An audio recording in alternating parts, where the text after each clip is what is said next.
What's up, everybody? I'm Noor Zainab next to Justin Pooney. I had to figure it out before. I don't anymore, but it's fine.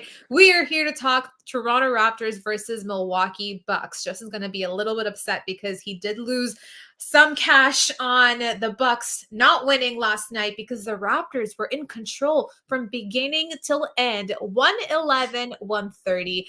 I think had you watched the Raptors game previously against the Bulls, against Portland, you probably thought the whole way through, okay, my Raptors are going to come out at some point. My Raptors, the ones that I know who make everything super interesting, are going to come out at some point and give this lead back to the Bucks. But honestly, that was just PTSD and insecurity talking because they seemed very much in formation, in control from beginning till end of this game. They started this game off with three-pointers back to back. First Pascal Siakam, then you saw Scottie Barnes, and then even OG Anunoby got in the mix. So they set the tone from the very beginning to have a very good offensive game. And Justin, how's that feel?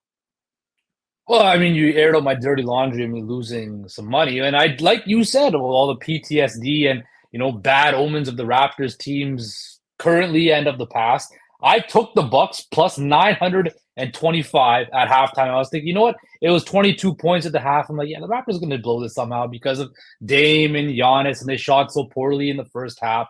And I thought, you know what? It's going to turn around. These are superstars. It's going to turn around. But I was wrong. The Raptors shot the ball Noor extremely well. I guess the saying is true. Crazy shit does happen once in a blue moon, right? The Raptors shot the ball well, 56% from the field, 40% from three. They actually only missed one free throw in this game too, which was extremely surprising. They played very well. I did lose money, yes, but I was very impressed. Sorry? But your team won. The Raptors aren't my team. Relax. Okay. I was impressed with what I saw. Scottie Barnes, again, another double-double, 21 points, 12 rebounds, once again proving as to why Noor, he is now the face of the franchise. He is the best player on the Toronto Raptors. Without question, it is set in stone so far this season. This is Scottie Barnes' team. And once again, he's leading the charge. Dennis Schroeder, again, continues to improve. And he's scoring the ball so effectively. 24 points.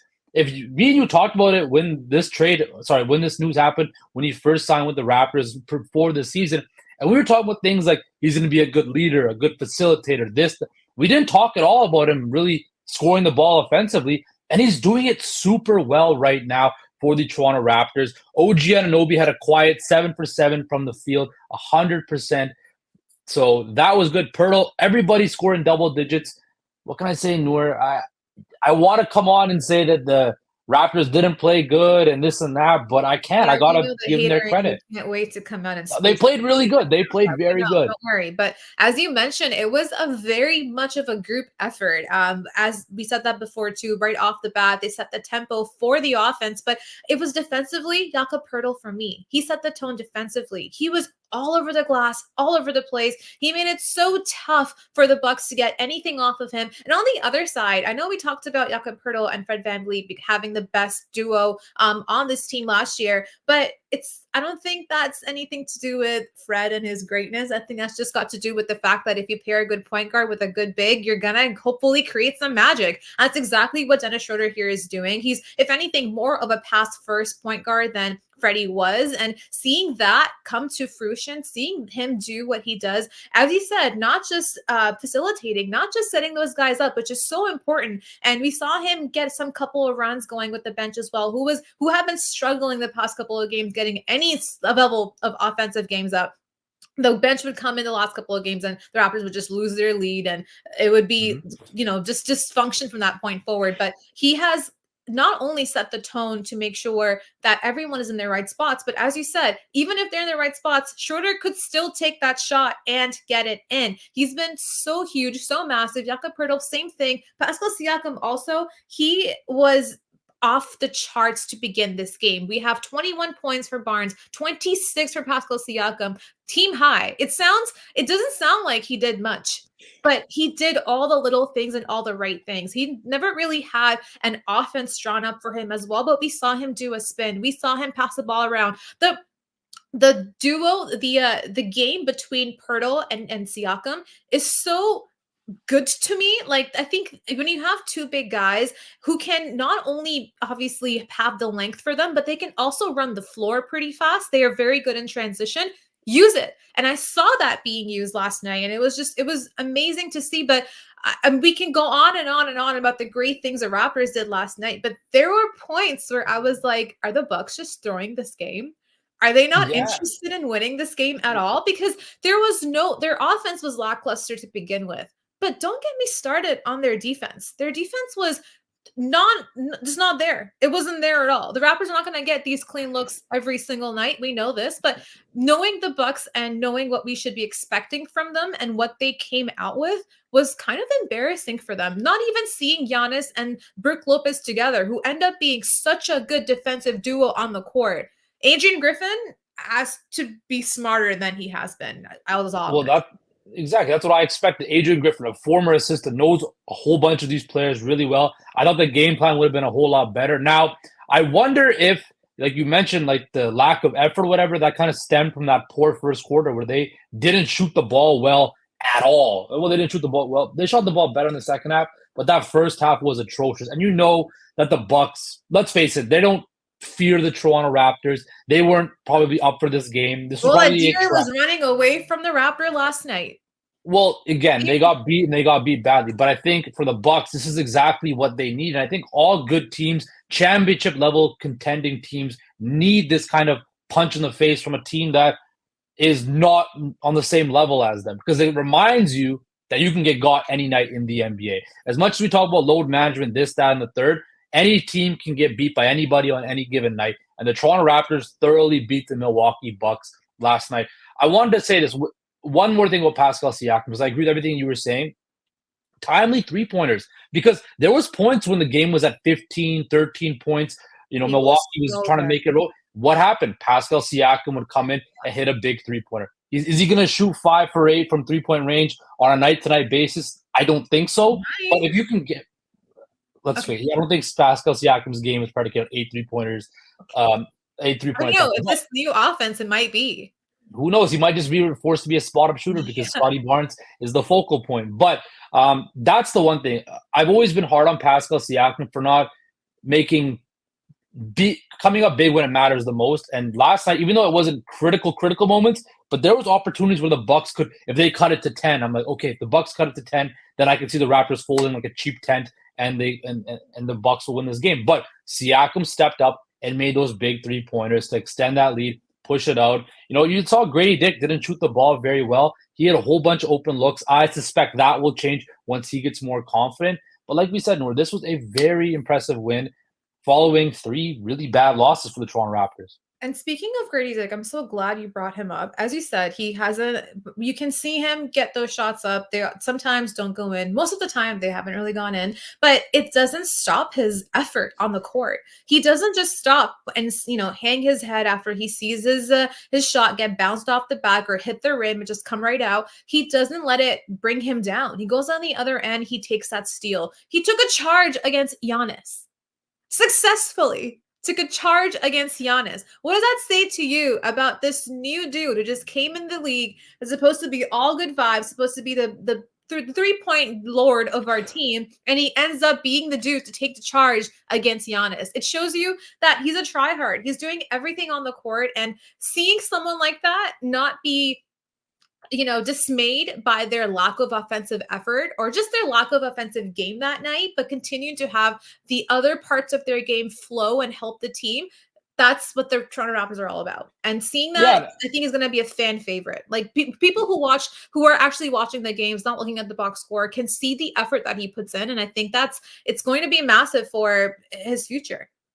Yeah, look, he had a whole bunch of wide open shots. I remember that one sequence, I think it was in the third quarter, where he had, I think, 3 open three-pointers that he missed. Now, look, do I think more often than not he's going to hit more of those as he gets along, gets more confident in his shot at the NBA level? Of course. But like you mentioned, it's so easy for young players in the NBA to get discouraged. And if their shot's not falling, they kind of, everything else on their game falls apart too, and they don't want to take any part of it. But to see a guy, like you mentioned, take charge against the game's best player, show effort, show hustle, that shows that he understands if my game's not at to where I want it to be offensively, I can still make an impact on other sides of the court. And again, maybe that's because he knows if he doesn't do that, he's not going to play very much. But also, it's a good mentality to have as a young player.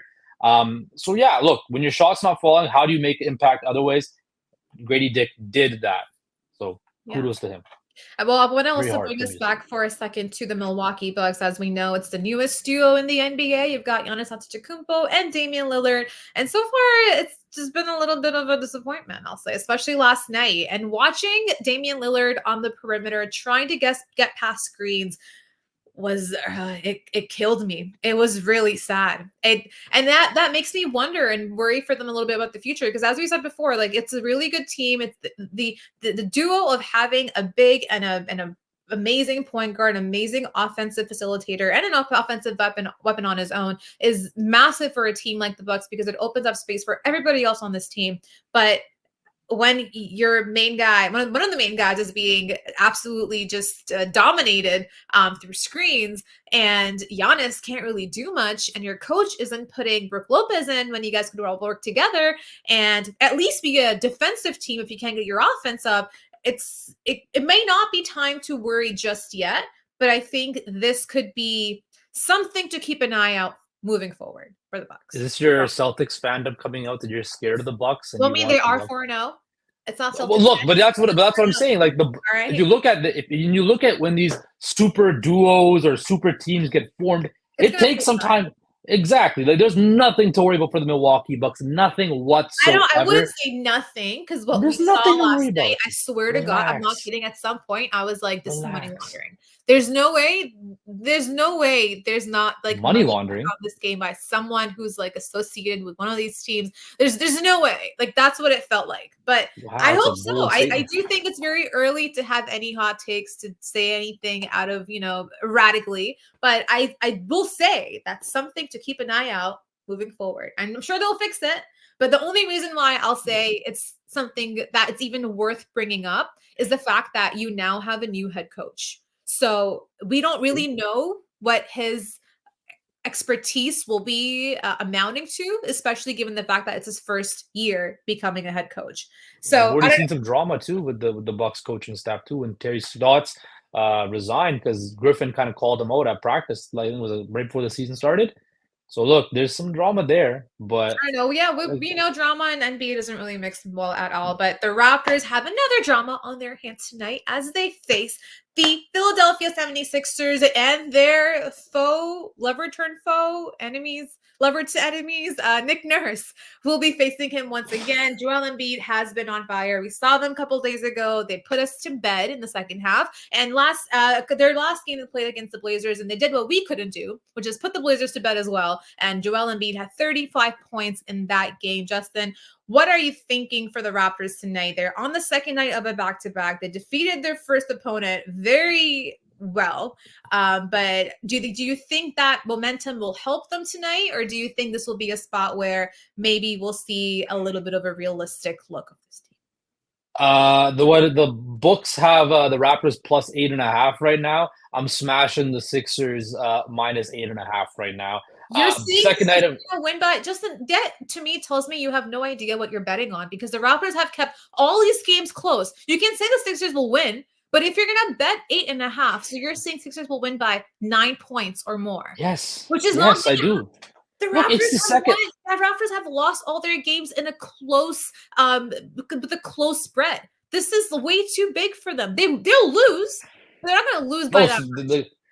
Fellas and fellerinas, don't listen to Justin. You're going to. What do you mean?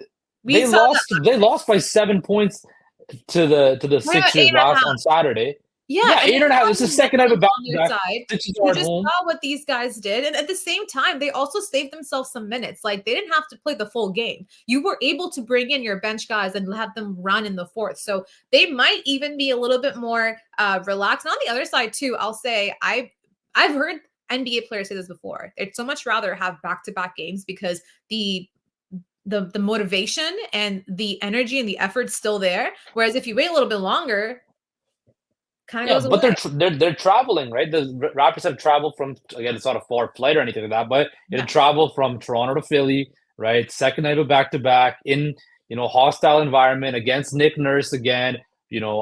Look, I think this is Hostile. That place is hostile for both but teams. this is the start of a road trip right now where they could lose every game. Like they're going to every game, other than maybe San Antonio, but they're going to be underdogs in every game, right? So let's see what And they can do. I think they thrive in that environment. If you know the Raptors, they're a team that likes to be the Robin Hood. They take the points from the bigger teams and they give them to smaller teams. They like to lose against those ones. So I think they play up to their opponents. And there's no guarantee they're going to win this. I'm not saying they're going to win this at all. But I think hitting the over at 8.5 for Philly tonight is a little bit premature, knowing that the Raptors always keep things very interesting. But well, I guess we'll see we'll what find out happens. what happens tonight. Well, they'll face off tonight. And you know what? Justin and I will be back tomorrow to look over what had happened against Philly. And then we'll also be looking ahead to the Raptors' next game. This is so much fun. I'm so glad the NBA is back. The Raptors are back. The NBA in-season tournament begins tomorrow, and it's going to be something new for all of us. So let's get ready for NBA basketball, guys.